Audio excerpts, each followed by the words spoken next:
अंत भला तो सब भला। रोली की शादी उसके माँ बाप एक आलसी लड़के से करा देते हैं। चलो, रोली की शादी हुई और हमने गंगा नहाई। और क्या, बेटियां तो होती ही हैं बोझ। हाँ, पर अब क्या चिंता, उतार तो दिया बोझ तुमने, अब वो लोग समझे। ससुराल में रोली का पति कहता है, देखो, मैं कोई काम नहीं करता, ये बात तुम्हारे मम्मी पापा को बता दी थी मैंने। अब जो किराया आता है दुकान का, उसी से घर का गुजारा करना है। कभी भूल से भी कोशिश ना करना किसी चीज की डिमांड की। क्या मम्मी पापा को पता था कि आप कोई काम नहीं करते? और क्या, बड़ा अच्छे से पता था। उन लोगों को तो तुम बोझ लगती थी, बोल रहे थे कि बस शादी कर लो और कोई मतलब नहीं है। रोली को ये सुनकर बहुत गुस्सा आता है, लेकिन करती भी तो क्या, क्योंकि वो जानती थी कि उसके माता पिता ऐसे ही हैं। जैसे तैसे रोली दिन काट रही थी। रोली को एक प्यारी सी बेटी होती है। धीरे धीरे वो बड़ी होती है और उसके साथ उसकी जरूरतें भी बढ़ती जाती है। सुनिए जी, अब तो सिमी बड़ी हो रही है, उसका स्कूल में दाखिला कराना है। मैंने अब तक तो जैसे तैसे समय काट लिया, लेकिन मैं बच्ची की परवरिश में कोई कमी नहीं रखूंगी। अरे क्या है यार, अब तो लगता है कोई ना कोई काम ढूंढना ही पड़ेगा। अब पति रोज काम की तलाश में जाता और बिना किसी काम के वापस आ जाता। रोली समझ जाती है कि पति के अंदर अब काम करने की क्षमता नहीं है। वो बेटी को उच्च शिक्षा देने के लिए कुछ करना चाहती थी, लेकिन करती तो क्या करती। एक दिन रोली की सहेली कहती है, रोली, मेरी कोई औलाद नहीं है। अगर तू मेरी औलाद को जन्म दे तो मैं तुझे तेरे मुंह मांगे पैसे दूंगी। अरे, तेरी औलाद को मैं कैसे जन्म दे सकती हूँ? सरोगेसी से। बच्चा मेरा और वैभव का ही होगा, लेकिन कोख तेरी होगी। ये संभव है रोली। रोली कुछ सोचकर कहती है, मुझे मंजूर है, लेकिन मैं इसका 2 लाख रुपया लूंगी। अरे कोई बात नहीं, मुझे मंजूर है। रोली खुश हो जाती है कि एक बच्चा पैदा करने का उसे 2 लाख रुपया मिलेगा। वो घर आकर पति को बताती है, वो भी खुश हो जाता है। अब क्या था, डॉक्टर के पास जाकर सहेली का बच्चा रोली की कोख में पलने लगता है। मुझे 20,000 चाहिए मेरे बेटी के एडमिशन के लिए। हाँ हाँ ठीक है, मैं उसके एडमिशन से लेकर सारे खर्चे उसके अकाउंट में डाल रही हूँ। रोली की बेटी का एडमिशन हो जाता है। रोली को लगता है कि वो अब सब कुछ ठीक कर देगी। दिन और महीने आगे बढ़ते हैं। अब एक दिन, एक बात कहूँ जी, काश इस बच्चे को मैं रख पाती। मैं अब इससे काफी जुड़ गई हूँ।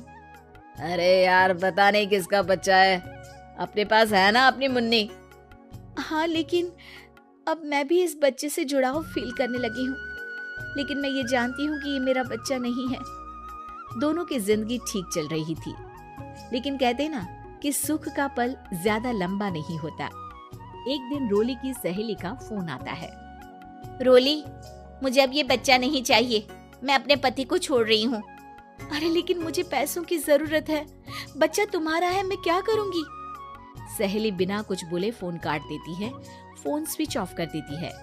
लेकिन रोली के जीवन का तूफान यहीं नहीं रुकता। रोली, मैं इतना भार नहीं उठा सकता। आज पढ़ाई का पैसा मांग रही हो, कल को शादी, कॉलेज और पता नहीं क्या क्या। मैं तुम्हें छोड़ रहा हूँ, अपनी बच्ची उठाओ और निकलो इस घर से। अरे पर मैं कर तो रही हूँ ना बच्चे के लिए काम, आप आराम से रहिए ना। क्या काम कर रही हो? देख रहा हूँ मैं। ये छोटा शहर है, यहाँ लोगों को बात बनाते वक्त नहीं लगता। तो मैं क्या करूँ? ज्यादा पढ़ी लिखी नहीं हूँ, कैसे घर के खर्चे चलाऊं? और आप तो काम करना ही नहीं चाहते। हाँ, ना चाहता हूँ और ना ही करूँगा। रोली को पति की बात पर काफी गुस्सा आ जाता है। ठीक है, अगर मेरे जीवन में संघर्ष ही लिखा है तो वही सही। इस वक्त पति होने के नाते आपको मेरा साथ देना चाहिए था, लेकिन नहीं, आपने तो इस हाल में मुझे घर से बाहर निकालने की बात कह डाली। देखो, ये सारी फालतू की बातों के लिए वक्त नहीं है मेरे पास। रोली, जिसकी कोख में किसी और का बच्चा था और साथ छोटी सी बेटी, पति का घर छोड़कर रास्ते पर आ जाती है। रोली के पास मायके के सिवा दूसरा कोई रास्ता नहीं होता। अरे रोली कैसी है? कितने दिनों के लिए आई है? हमेशा के लिए माँ। वो माँ को सारी बात बता देती है। ओए लड़की, इतनी हिम्मत का काम कर लिया। अरे ना ना, यहाँ कोई जगह नहीं है। तुम तो अपना बोरिया बिस्तर उठाओ और निकलो यहाँ से। रोली के पास अब मायके का रास्ता भी नहीं बचता। वो चुपचाप बच्ची को लेकर जा रही थी कि उसे दर्द होता है और वो डॉक्टर के पास चली जाती है। और फिर वहां वो एक प्यारे से बेटे को जन्म देती है। कितना प्यारा है, कितने अभागे हैं इसके माँ बाप जो इसके पैदा होने पर भी नहीं है। तभी वहां डॉक्टर आ जाती है। रोली, बच्चे के पिता तुमसे मिलना चाहते हैं। आपका बहुत बहुत शुक्रिया।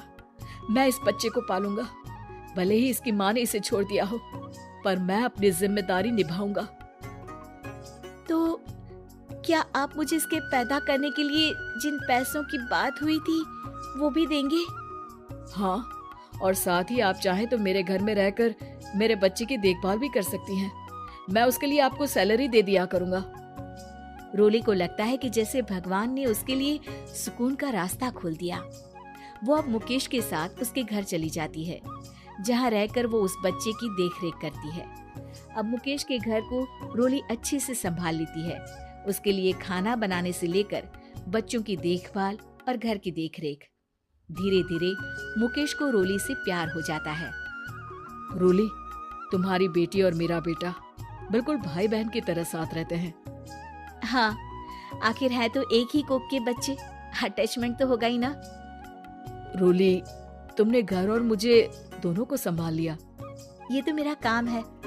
आपने भी तो मुझे छत दी जिससे मैं अपनी बेटी की पढ़ाई और भविष्य के लिए पैसे जोड़ सकूं। रोली, क्या तुम मुझसे शादी करोगी?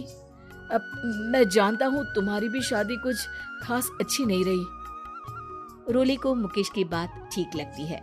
वो उसे हाँ बोलने की सोच ही रही होती है कि उसके पहले पति का फोन आ जाता है। रोली, मैं बहुत परेशान हूँ। मेरा एक्सीडेंट हो गया है।